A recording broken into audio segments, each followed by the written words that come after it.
10 Amish gardening tricks to grow more food with less work. Hello my green-hearted friends. And welcome back to Earthly Delights, the place where houseplants, herbs, and backyard gardens are more than just hobbies, they're healing, grounding, and full of wonder.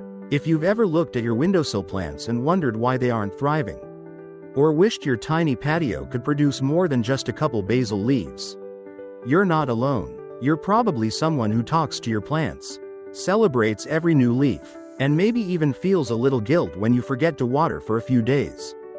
You're someone who finds peace in soil-stained hands, who dreams of harvesting fresh greens just steps from your kitchen, and who believes, deep down, that nature still has secrets to share, if we're quiet enough to listen.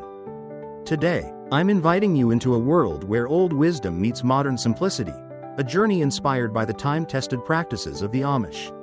Reimagined for those of us living in apartments, tiny homes, and urban corners where every pot matters.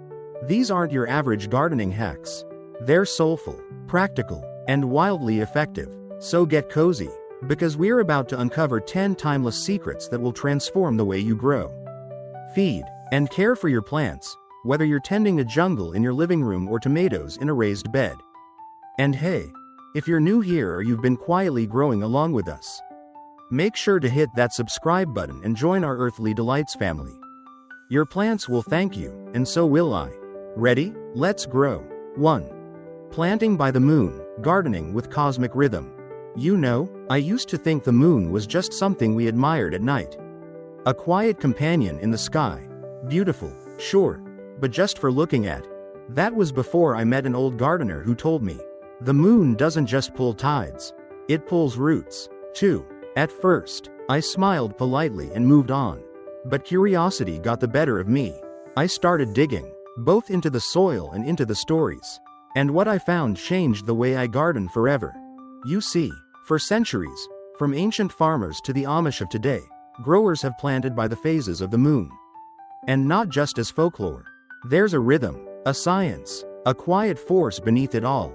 During the waxing phase, when the moon is growing, the energy rises upward, which is the perfect time to sow your leafy greens.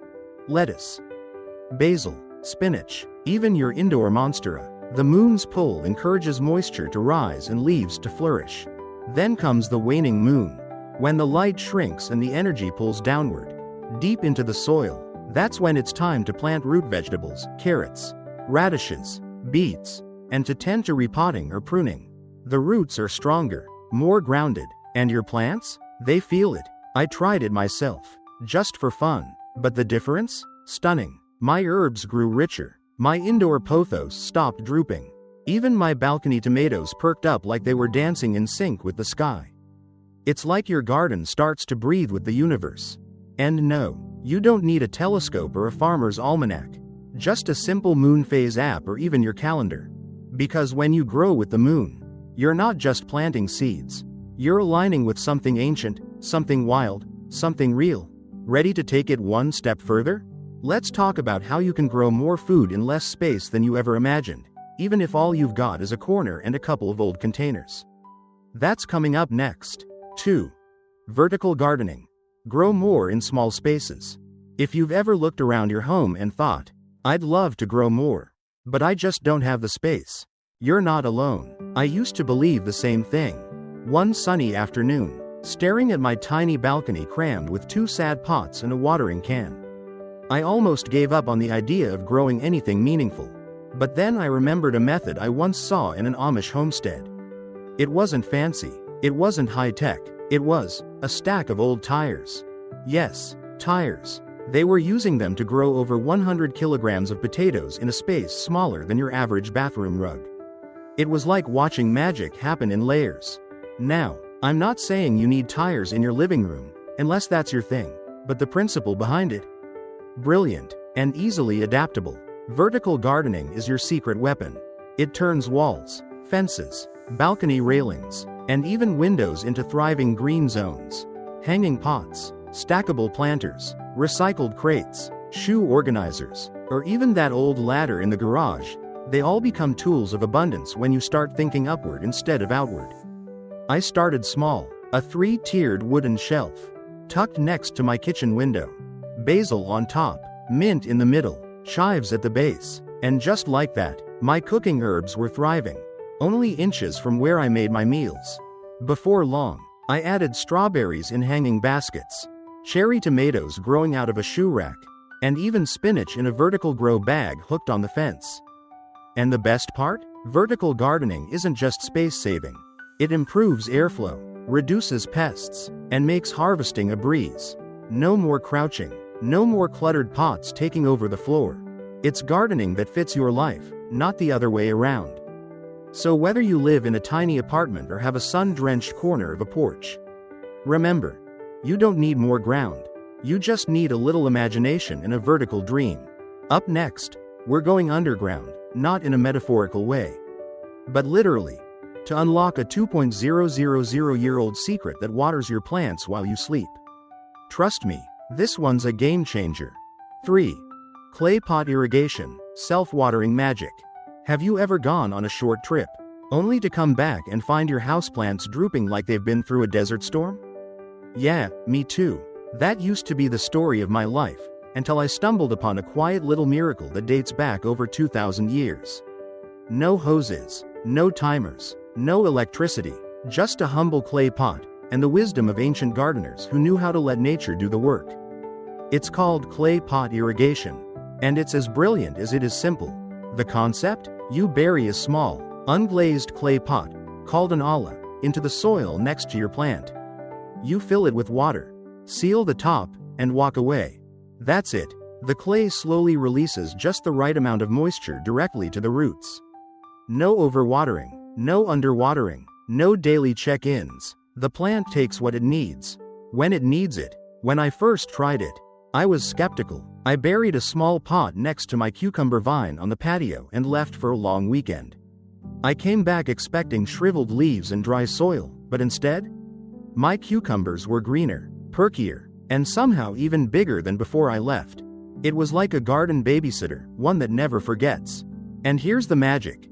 You can apply this same technique indoors. All it takes is a small terracotta pot with the hole sealed at the bottom, buried in your favorite planter. I use it for my thirsty calathea and my ever-dramatic ferns. It keeps the soil evenly moist, and my plants have never looked happier.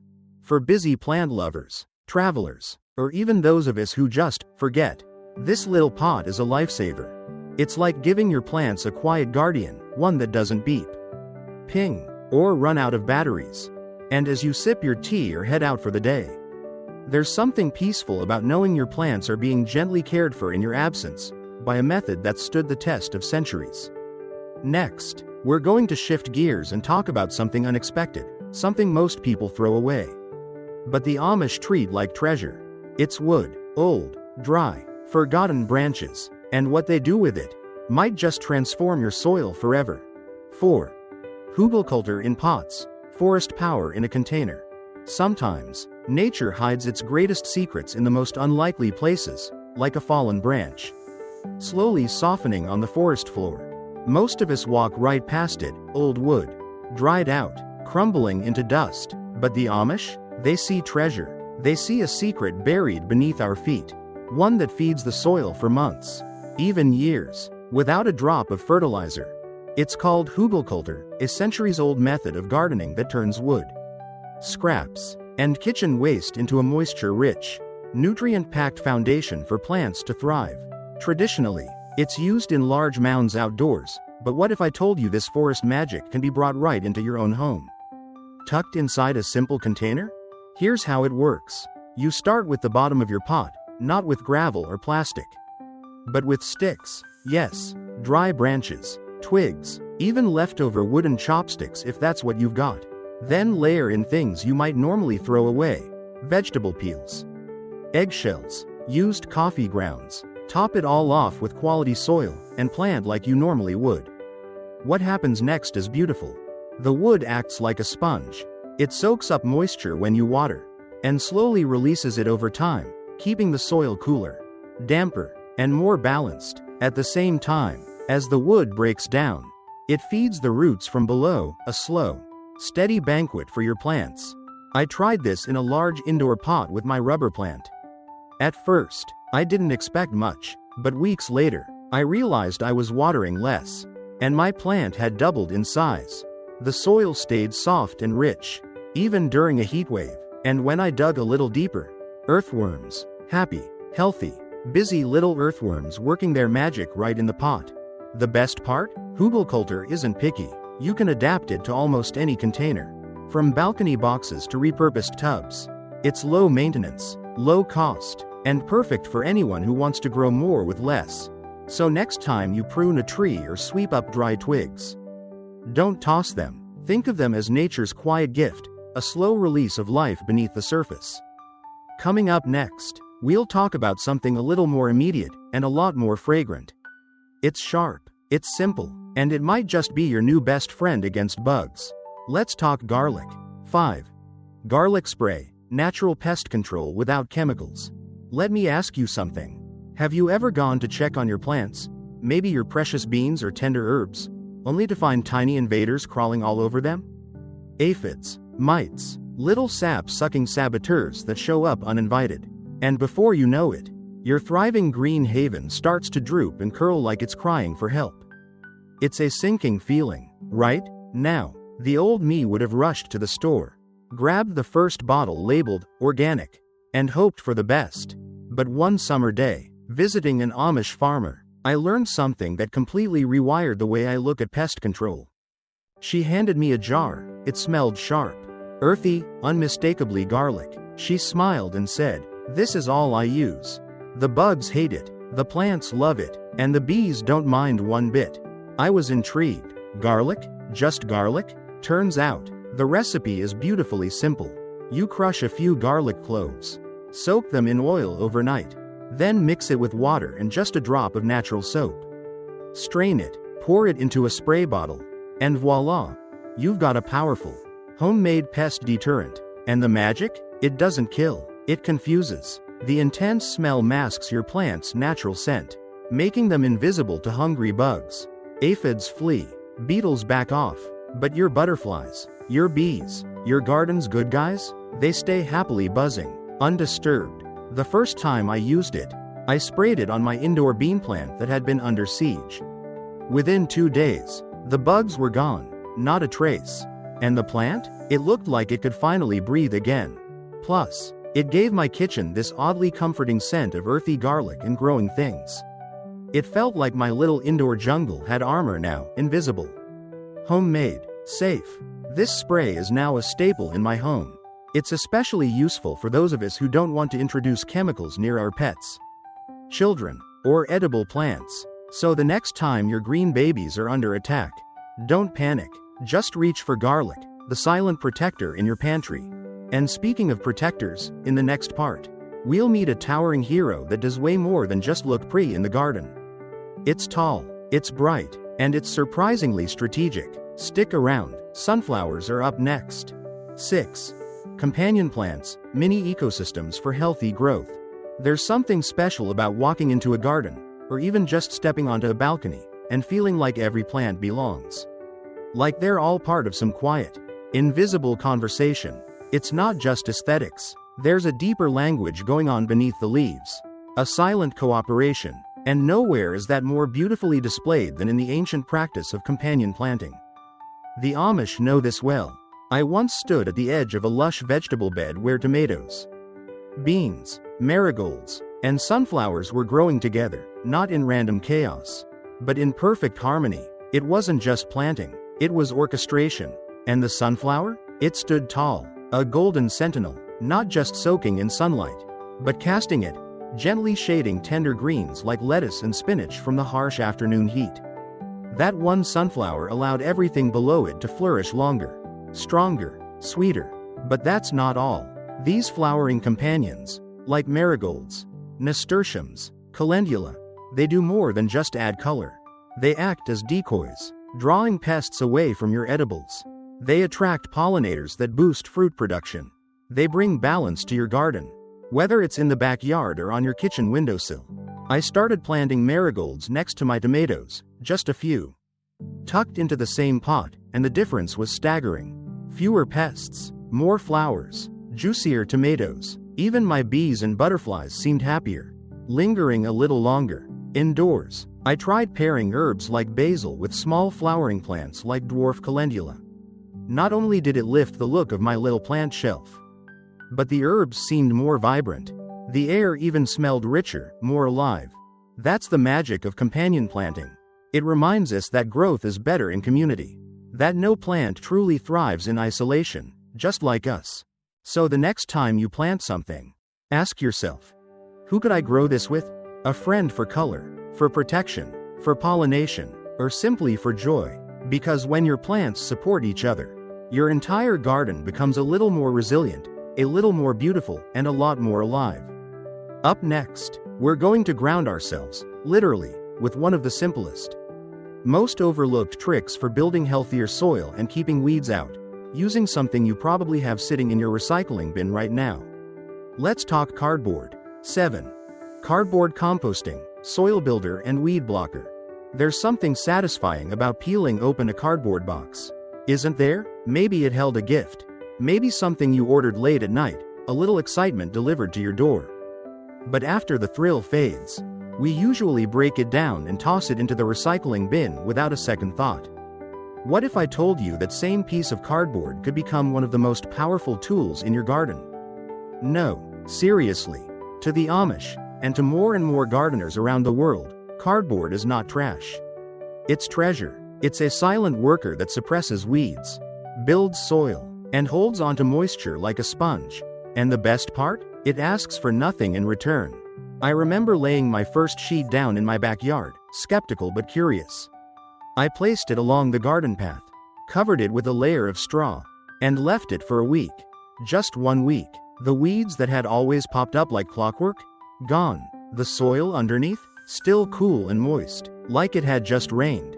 But here's the real magic. Over time, the cardboard disappears. Earthworms flock to it, breaking it down into nutrient-rich carbon.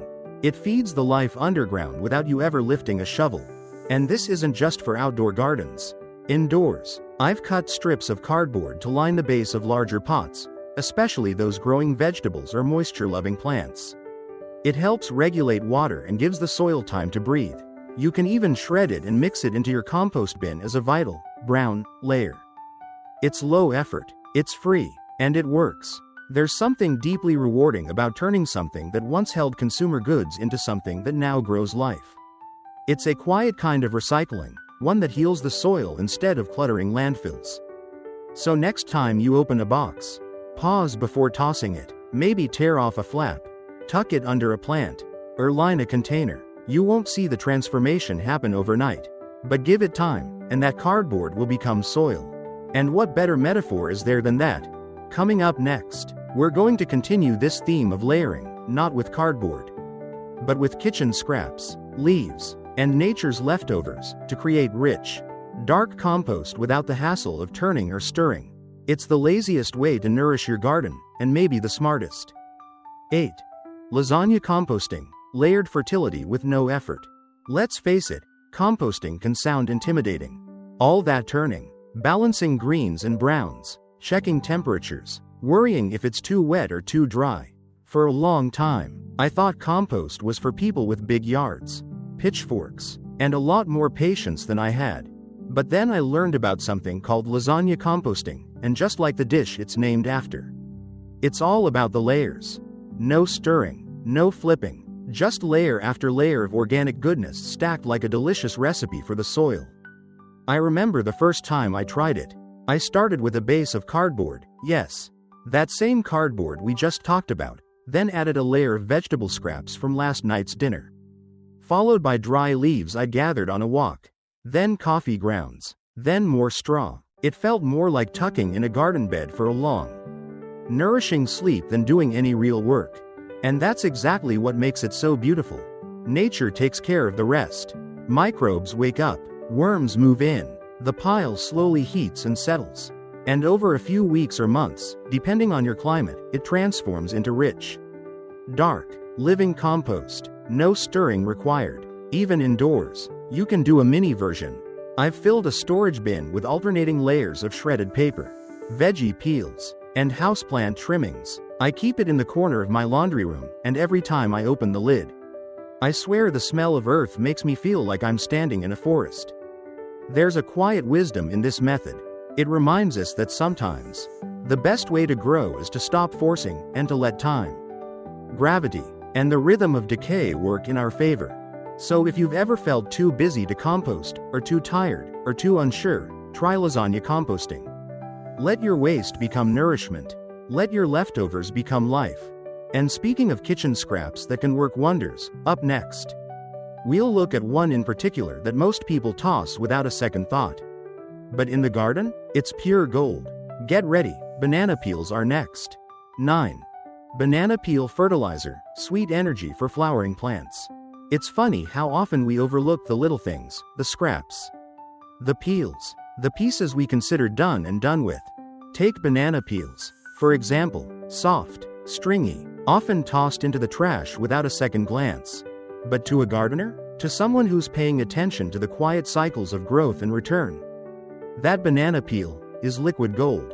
I remember watching an elderly Amish woman work in her garden, a serene kind of rhythm in the way she moved. She wasn't rushing, she wasn't talking, she was burying something at the base of her tomato plants. When I got closer, I realized they were banana peels. She smiled and said, "Potassium makes flowers bloom and fruits grow sweeter. Why waste it?" And she was right. Banana peels are rich in potassium, calcium, and even a little phosphorus. Everything a plant needs to bloom boldly and fruit fully. But the real beauty is in how accessible this is. No mixing, no measuring, just nature, repurposed. You can bury the peels whole near the roots. Or, if you want to go a step further, you can blend them into a compost smoothie, add water, maybe a dash of cinnamon to keep pests away, and pour that sweet brew at the base of your roses, tomatoes, or even houseplants like peace lilies and flowering begonias. I've done this for years now, and I'll tell you, there's something deeply satisfying about turning a morning smoothie into an evening plant tonic. My orchids bloom longer, my tomatoes grow sweeter, even my indoor flowering plants seem to glow just a little brighter. It's one of those quiet exchanges, a kind of gratitude loop between you and the earth. You eat, you nourish, you return, and the plants, in their own way, say thank you. So the next time you're peeling a banana, pause before tossing the skin. There's power in that peel, a sweet, simple kind of power that helps life continue to unfold. And now, as we approach the final part of our journey, we're stepping into the most invisible layer of all, one that isn't about what you do to your plants, but how you show up with them. It's subtle, it's powerful, and it might just be the most important gardening secret of all. Let's talk about energy. 10. Energy gardening. Grow with intention, not just instructions. We've talked a lot about soil and water, roots and leaves, tips and tools, but there's something else growing in your garden, something that no one talks about on the seed packets or fertilizer bags. It's you, your energy, your presence, the attention you bring when you check your plants each morning, the softness in your voice when you say, hello, to a new leaf, the quiet joy in watching something thrive under your care. I know it might sound a little strange, but the more time I spend with plants, the more I've come to believe they feel us. There's science behind this, too. Studies have shown that plants respond to sound, to vibration, even to the tone of human voices. Some researchers believe that plants can recognize their caretakers, sensing patterns of movement, breath, energy. But long before science caught on, gardeners already knew. There's a reason people talk to their plants, why they name them, why a plant that's neglected in a corner wilts not just from lack of water, but from lack of care. I once gave a fiddle leaf fig to a friend who was going through a tough time. A few weeks later, I visited, and both the plant and my friend looked more alive. She told me, every morning I talk to it. I think it's helping me more than I'm helping it. And maybe that's the point. Gardening isn't just about growing things. It's about being present, learning patience, feeling the rhythm of something that doesn't rush, doesn't compare, doesn't need perfection, just consistency, just love. Even 5 minutes a day, sitting quietly with your plants, breathing near them, noticing small changes, it matters. The energy you give becomes part of the space they grow in. So yes, use the garlic spray, bury the banana peels, stack your planters high in water with clay pots if that works for you. But don't forget the simplest, oldest, and most powerful thing you can offer any plant: your care. Your quiet, intentional presence. That's where the real growth begins. And now, with all these seeds of knowledge planted, it's time we wrap it all together. Where growth truly begins. And just like that, we've come full circle. From the pull of the moon to the quiet work of earthworms, from garlic's sharp wisdom to the soft vibration of your voice, this journey hasn't only been about growing plants. It's been about growing connection. Because whether your garden lives in raised beds beneath the open sky, or in clay pots lined up along a sunny windowsill, it's more than a place where things grow. It's a mirror, showing you how patience brings progress, how attention invites beauty, and how even the tiniest scraps of life can be turned into something rich, nourishing, and alive. You don't need to be an expert. You don't need a greenhouse or a backyard or shelves full of tools. What you need, what you already have, is curiosity, care, a willingness to slow down and notice the magic unfolding right beneath your fingertips. These 10 secrets, they aren't rules. They're invitations, gentle nudges to look at gardening not as a chore, but as a sacred partnership between you and the natural world. So maybe this week, you'll try just one. Maybe you'll bury a banana peel, or line a pot with cardboard. Maybe you'll whisper to your pothos or track the moon's phases. Or maybe you'll simply sit beside your favorite plant for a moment longer than usual and listen. Whatever you choose, trust that it matters. Every gesture adds up. Every leaf, every root, every handful of compost is part of something bigger, something beautiful that begins and ends with you. And if this video has spoken to something in you, if you found even a single idea you're excited to try, I'd love to hear about it. Drop a comment below, share your favorite tip, or tell me what you're growing right now.